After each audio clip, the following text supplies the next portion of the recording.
এই মুহূর্তে Feni দাগনভূঞার high school রয়েছে, এখানে মাজা পরিমাণ পানির ভিতরে হাই স্কুলের এখানে হাজার হাজার মানুষ কিন্তু আটকা পড়েছে। সেই আশ্রয় কেন্দ্রে মানুষদেরকে দেখতে এই মুহূর্তে যাচ্ছেন ইসলামী আন্দোলন বাংলাদেশের আমির মুফতি সৈয়দ মোহাম্মদ রেজাউল করিম পেশে হুজুর চরমনাই।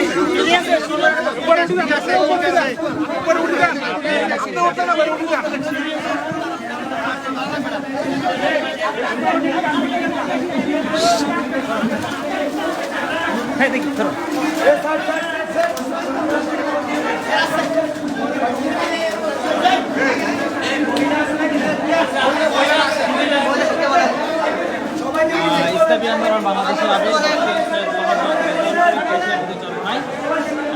এই মুহূর্তে ফেনী দাগনভূঞা আতাতুর্ক হাই স্কুলের যে ভবনটি রয়েছে, এখানে প্রায় হাজার হাজার মানুষ কিন্তু এখানে আশ্রয় হিসেবে আছে।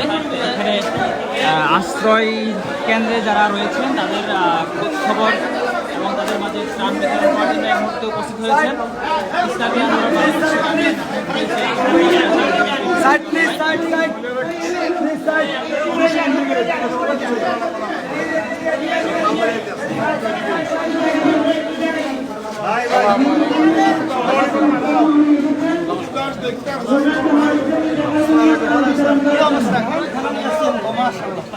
আসলে ভালো আছে, আল্লাহ কবুল করুক।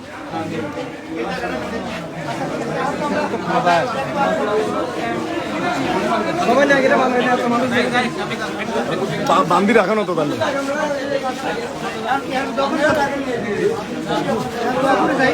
এটা হচ্ছে দাগনভূঞা আতাতুর্ক হাই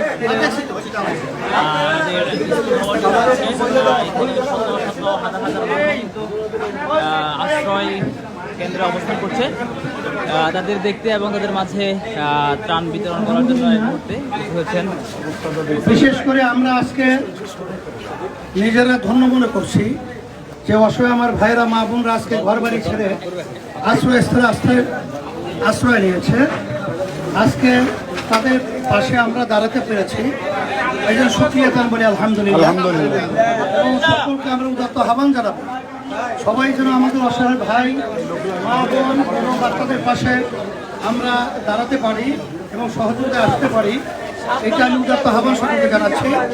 এবং এখানে আমি এসে আমাদের ভাইদের মা বোনদের দুর্দশা আমি দেখলাম। কোনো হৃদয়বান মানুষ এই অবস্থা দেখে তারা নিশ্চুপ থাকতে পারে না। সকলকে আমি উদাত্ত আহ্বান আবার জানাচ্ছি, সকলেই যেন আমরা এই অসহায় আমার ভাই আমাদের পাশে থাকতে পারি। আল্লাহ তৌফিক দান করুন এবং দোয়া করি আল্লাহ যেন তাদেরকে সব থেকে হেফাজত করেন। আল্লাহুম্মা আমিন। রব্বানা আতিনা ফিদ দুনিয়া হাসানাহ ওয়া ফিল আখিরাতি হাসানাহ ওয়া কিনা আযাবান্নার। রব্বিরহামহুমা কামা রাব্বায়ানি সাগীরা। বিরহমাতিকা ইয়া আরহামার রাহিমিন। আমাদের মালসামানা আছে পরিদর্শন করতে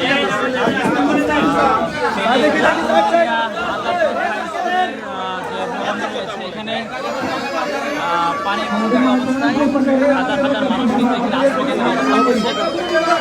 সেই পানিবন্ধী মানুষকে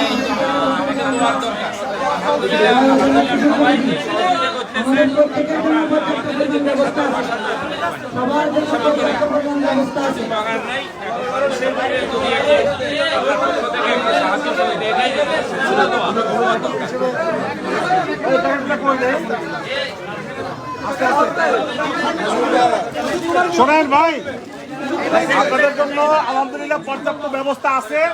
হুজুর আন্দোলনে যাবে তো একটা দিয়ে হুজুর চলে যাবে, বাকি লাগা দায়িত্ব সাথে সবাইকে দিবে।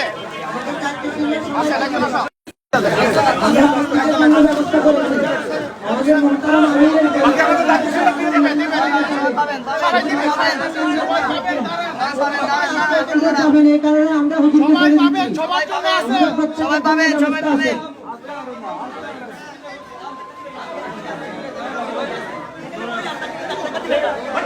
মহিলা টাকা দিবেন, সিঙ্গেল এখানে মহিলা আছে।